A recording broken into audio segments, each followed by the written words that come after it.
एकांतरे बसिथिबा बेले भाविली तुम पई किछि लिखिबी। खंडी कागज आ कलम धरी लिखिबाकु लागिली।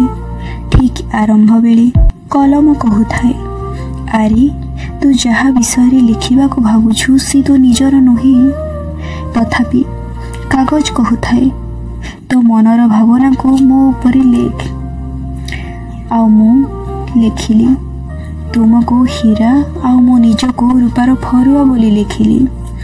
मु जानिछि तुमे आउ कहा पाई मूल्यवान, हेले तुमको मो निजठू आहुरी बहुत मूल्यवान बोली लिखिली।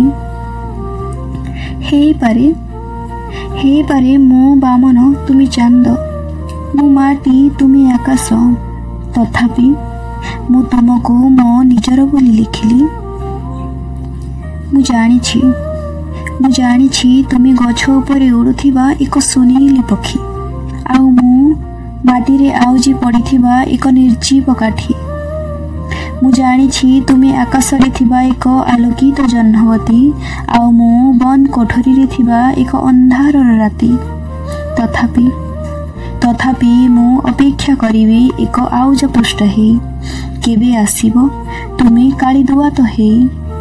तुम मने थिबा मो पाई घृणा को देव गारे, आउ मु ताको भाबी नेबी मो भल पाइबा बोली। तथापि मु भाबी नेबी तुमे मो निजर बोली।